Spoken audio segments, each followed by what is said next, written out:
oyentes para ser respondidas por nuestra amiga la pastora Marlene Arroyo.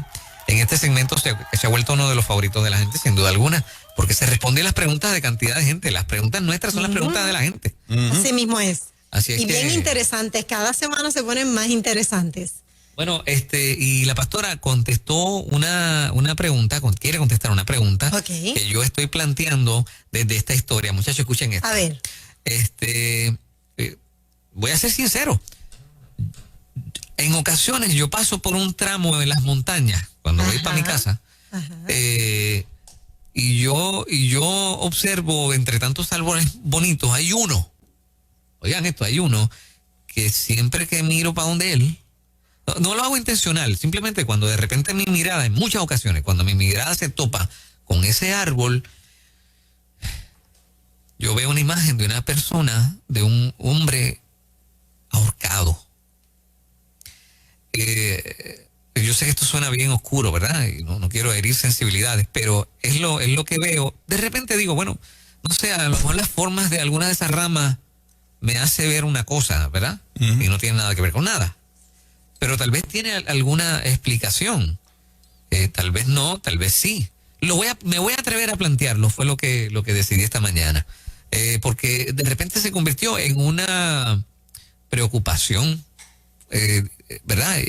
En el pasado yo he tenido, igual que ustedes, imagino, ¿verdad? Ha visto o ha percibido cosas. Y uno, pues, siendo cristiano, pues, las atiende. Y este es el caso. Quise preguntarle a la pastora qué opina acerca de esto, y vamos a escuchar su contestación. Fernand, muchísimas gracias por esta pregunta. Está interesantísima y muy pertinente porque hay muchísimas personas que tienen visiones, que tienen sueños, que tienen experiencias sobrenaturales, que escuchan voces y guardan silencio. No se atreven a confesarlo por miedo a que le den un diagnóstico médico por ejemplo, de esquizofrenia y demás. Sin embargo, estamos hablando de una persona completamente normal, una persona saludable y llena del Espíritu Santo de Dios, que está teniendo el conocimiento del mundo espiritual.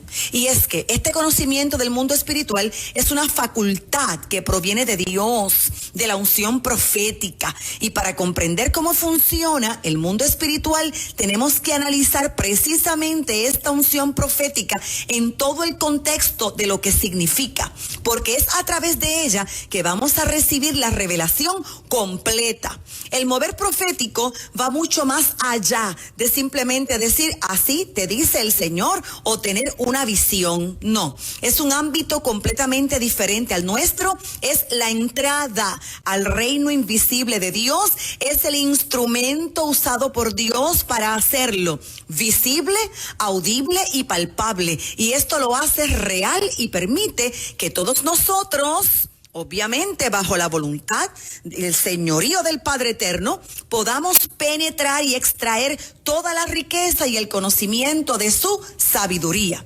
Los profetas del Antiguo Testamento conocieron esta dimensión y algunos de ellos la penetraron siendo llevados en el Espíritu a los mismos cielos. Otros fueron trasladados, como por ejemplo Ezequiel. Ezequiel fue trasladado para ver el templo de Dios y la ciudad santa. Otro ejemplo, Daniel fue alzado entre los cielos y la tierra para recibir la visión de las bestias que se levantarían sobre la tierra. Otro ejemplo, Moisés fue llevado a dimensiones extraordinarias donde le fue revelado el génesis de toda la creación. De todos estos, dice la epístola a los hebreos que no serían perfeccionados aparte de nosotros, sino que Dios tiene preparado para nosotros algo mejor. Dios quiere darnos cosas más grandes que las que les dio a esos grandísimos hombres de Dios. Y los apóstoles entendieron esta dimensión porque penetraron el reino de Dios. Los apóstoles vivieron en la sobrenaturalidad, porque para ellos la unión del cielo y la tierra a través de Jesús era el pan de todos los días. En el libro de los Hechos vemos a Felipe, un diácono, quien fue trasladado no solo en espíritu, sino también en cuerpo de un lugar a otro. Lo mismo le sucedió a Pedro cuando estaba prisionero por Herodes. Estando en la cárcel, cayó en un profundo sueño, vio a un ángel y ese ángel lo vino a rescatar. Y ambos se trasladaron a través de la prisión como si se tratara tan solo de una visión, pero la experiencia fue tan sobrenatural, fue tan profunda, que el Señor desmaterializó su cuerpo y lo volvió a materializar fuera de la prisión. Y todo esto aparece registrado en la palabra del Señor. Otro ejemplo, el apóstol Pablo fue llevado al tercer cielo y no sabe si fue en el cuerpo o fuera del cuerpo. Juan también fue llevado en el espíritu para ver toda la revelación del Apocalipsis, en la que le son reveladas tanto el cielo como los lugares más profundos del infierno. Y el libro de los Hechos de los Apóstoles no terminó en el primer siglo. Todavía se sigue escribiendo a través de todos aquellos que le creen a Dios y que han penetrado el reino invisible. Ahora bien, ¿cómo lo lograron? El apóstol Juan, al igual que los demás, practicaba el estar en el espíritu. Era algo cotidiano y esencial para su vida espiritual. ¿Y qué es eso? Bueno, pues es un estado de profunda intimidad con Dios, donde el espíritu del hombre se torna hipersensible a la presencia de Dios y a sus revelaciones, y las visiones del reino celestial se manifiestan claramente. Yo quiero decirte que el reino de Dios está en medio de nosotros. Y tan solo, mira, una membrana translúcida nos separa de él. Y esta se traspasa por medio del conocimiento íntimo de Dios, nuestra fe y nuestro amor hacia el Dios Todopoderoso, nuestra oración, nuestra adoración, el tiempo que pasamos a solas con Él, es decir, la comunión con Dios, nos permite pasar al otro lado, allí donde Dios se hace visible, audible y nos colma de grandes revelaciones. De esta forma, el apóstol Juan tuvo unos éxtasis extraordinarios en los que vio a Jesús en su gloria, y no solamente fue arrebatado al tercer cielo, sino que también le fueron mostradas algunas de las regiones del reino de las tinieblas. Entre más conozcamos el cielo y estemos habituados a hacer de este una realidad, mayor revelación tendremos, y Dios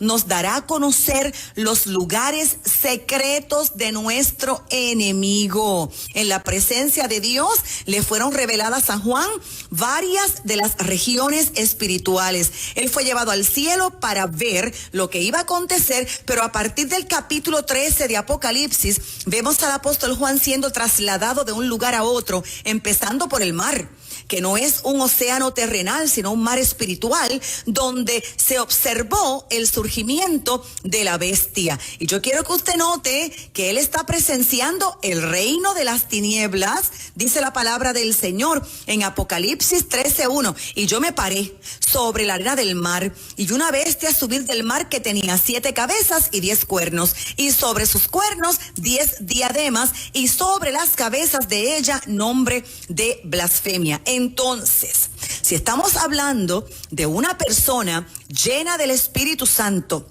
sellada por el Espíritu Santo de Dios, que mira hacia un árbol y está viendo la imagen de un hombre ahorcado, pues tenemos que llegar a una conclusión, que es muy posible que Dios le esté mostrando lo que está ocurriendo en el mundo espiritual en ese lugar. ¿Y para qué? Para que se ore, para que se tome autoridad, para que se cancele toda oposición y para que se ate todo plan contrario a su diseño. Amén. Muchas gracias, pastora Martín Arroyo, por esa tremenda contestación. Así mismo. Así es que Profunda esa explicación. tengo una responsabilidad ahí. De orar. De orar y sí. Así es que son cosas que impresionan a uno tremendamente. Sí. Tú sabes, y a veces uno no se atreve a hablar, pero lo tiré aquí porque estamos entre panas, ¿verdad? Y hablando con la pastora, que tiene, ¿verdad?, autoridad también en la palabra para... Sí, suele ser un tema controversial. Sí, claro que sí. Como ella dice, porque puede haber gente que de repente diga, este se volvió loco. Ajá, definitivamente. Pero bueno, vamos con la próxima que dice la pastora, que es la de Moraima Oyola. Esta pregunta la tomé de aquí del WhatsApp de Nueva Vida, que estuve leyendo en uno de los programas y alguien pidió por favor que le preguntáramos esto a Marlene. Dice así: tanto Aarón como Miriam o María murmuraron contra Moisés. Sin embargo, el castigo solo fue para Miriam. Aarón no fue castigado. ¿Esto se puede considerar como un acto machista? ¿Hubo algo en el corazón y acciones de Miriam y no en el de Aarón? ¿Qué merecía este castigo? O sea, ¿por qué uno sí y el otro no? A ver qué dice la pastora. La pregunta está interesantísima y aparece registrada en Números, en el capítulo número 12. Vamos a leerlo rapidito. Números 12, verso 1 en adelante de la versión Dios habla hoy. Cita lo siguiente: María y Aarón empezaron a hablar mal de Moisés porque éste se había casado con una mujer etíope. Además dijeron: el Señor no ha hablado solamente con Moisés, también ha hablado con nosotros, y el Señor lo oyó. En realidad, Moisés era el hombre más humilde del mundo. Por eso el Señor les dijo a Moisés, a Aarón y María: vayan ustedes tres a la tienda del encuentro. Los tres fueron allá.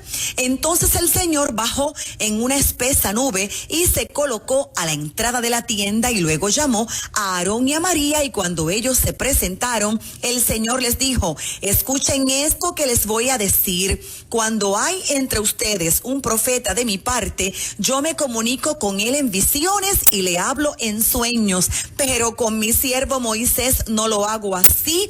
Él es el más fiel de todos mis siervos, y con él hablo cara a cara y en un lenguaje claro. Y si él me ve cara a cara, ¿cómo se atreven ustedes a hablar mal de él? El Señor se enojó mucho con ellos y se fue, y en cuanto la nube se alejó de la tienda, María se puso leprosa con la piel toda blanca. Cuando Aarón se volvió para mirar a María y vio que estaba leprosa, le dijo a Moisés: por favor, mi Señor, no nos castigues por este pecado que tontamente hemos cometido. No permitas que ella quede como una criatura muerta antes de nacer, que sale con la piel medio deshecha. Entonces Moisés suplicó al Señor: por favor, oh Dios, te ruego que la sanes. Y el Señor le respondió: si su padre le escupiera en la cara, quedaría deshonrada durante 7 días, pues entonces que la echen fuera del campamento durante 7 días y después podrá volver. Y así María fue echada fuera del campamento durante 7 días. Mientras tanto, el pueblo no se movió de allí. En cuanto María se reunió con ellos, se pusieron en camino desde Acerot y acamparon en el desierto de Parán. Y acabo de leerte todo el capítulo número 12, es un capítulo sumamente breve, pero para que podamos entender la historia de Aarón y de Miriam.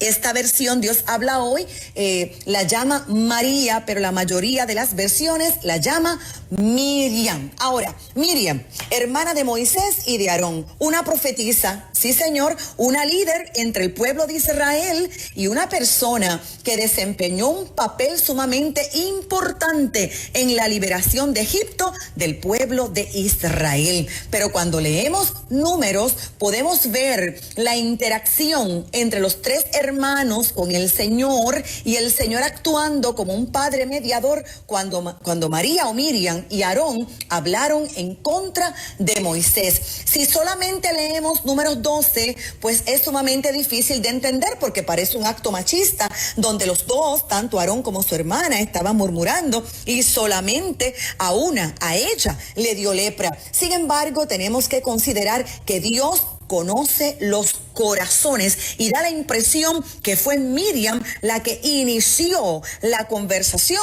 y la que inició la murmuración en contra de Moisés. Ahora, no podemos decir que solamente sufrió ella, no, también tenemos que decir que él, Aarón, sufrió muchísimo al ver a su hermana enferma en esa situación. Cuando nosotros leemos Números capítulo 11, podemos ver cómo el pueblo en el desierto ya había estado quejándose y ya había estado murmurando en contra de Moisés, en contra de Dios mismo, porque ellos querían carne y porque extrañaban la esclavitud en Egipto. De hecho, se estaban engañando ellos mismos con esa murmuración y el Señor ya estaba enojado al escuchar todas estas quejas y Moisés se impacientó al tener que lidiar con este pueblo tan murmurador y el Señor proveyó ancianos para ayudar a Moisés con esta carga de liderar al pueblo de Israel.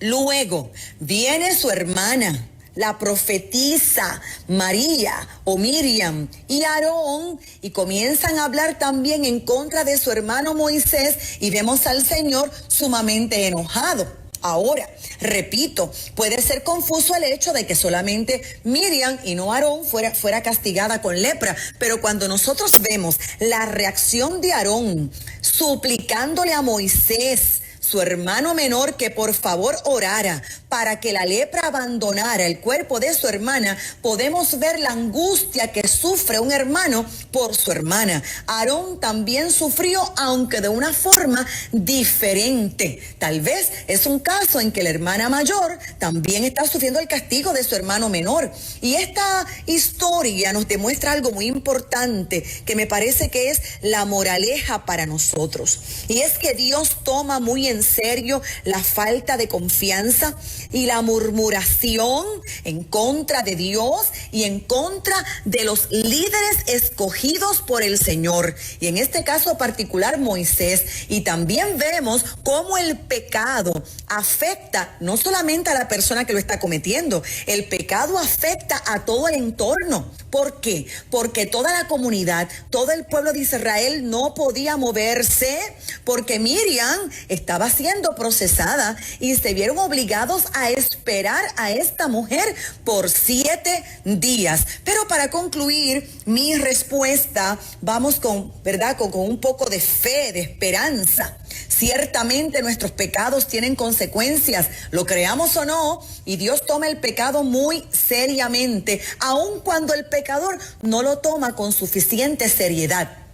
Pero Jesús, la única persona que ha vivido sin pecado, tomó nuestro pecado, soportando la vergüenza y la separación causada por el pecado, con el propósito de restaurar nuestra relación con Dios. Y si hay arrepentimiento, ya no somos condenados por nuestros pecados o echados de la presencia de Dios por ellos. No, en este nuevo pacto, como le podemos llamar, a través de Cristo Jesús, por el poder de su sangre, todo es diferente. Podríamos decir que los 3 días de Jesús en la tumba son como los 7 días que Miriam pasó exiliada del campamento. Después de 3 días, Jesús resucitó de los muertos y restauró nuestra relación con el Padre, así como Miriam regresó del exilio después de 7 días y restauró su comunidad. Así que vamos entonces a concluir diciendo: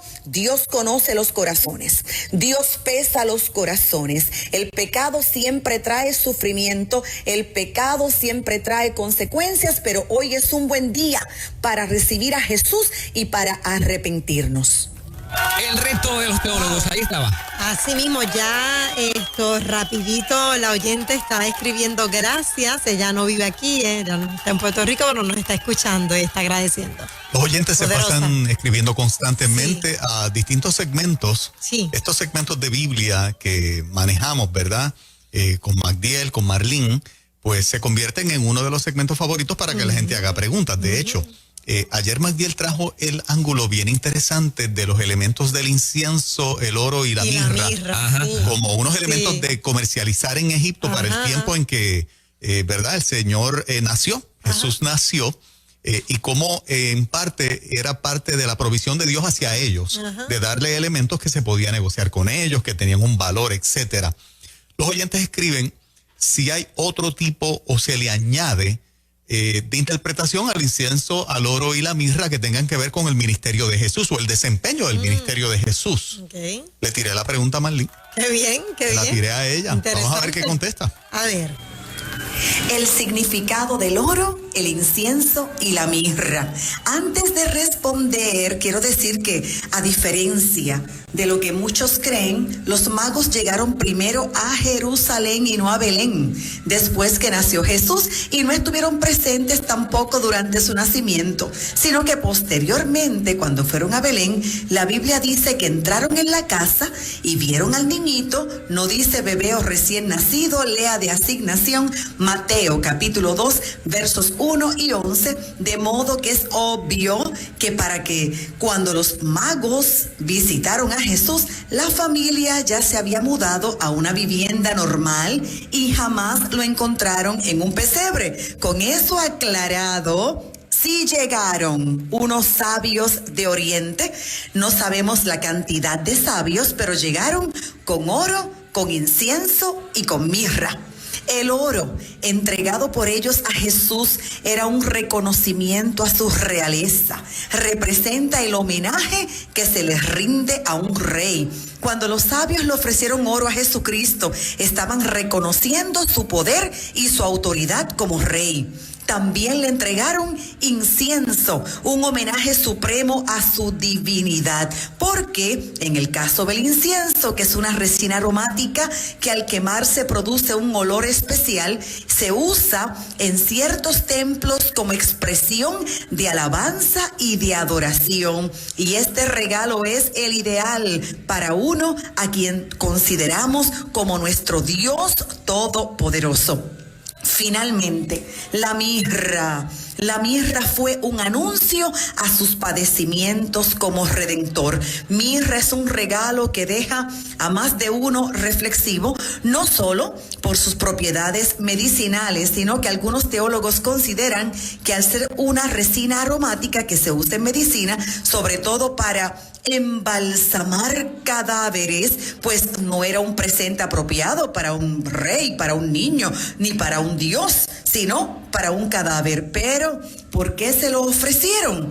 Porque de esta manera se evocaba su misión de morir, porque Jesucristo es el Redentor de la humanidad. Amén. Ahí está, el reto de los teólogos. Añadió algo. Sí, claro que sí, claro que sí. Ese otro lado interesante. Que los oyentes se sientan libres, ¿verdad? De que cuando escuchan un segmento de 97.7 nos pueden escribir, y particularmente este segmento en particular, que precisamente es plantearle preguntas a la pastora Marlene Arroyo, pues pueden sentirse libres en hacerlo, que muchas veces nosotros le pasamos la preguntita a ella. Definitivamente, Claro nos honran, ¿verdad que sí? Que nos estén escuchando pegadito en cada segmento. Y repase este segmento si acaba de sintonizar y compártalo con su gente en las redes sociales. Sí, señor. Pues. Estamos en Ruta Nueva Vida 97.7 y en breve, prende la estufa, que se te daña. Que se te daña. Hoy vamos a cocinar. ¿Ah, sí? Sí.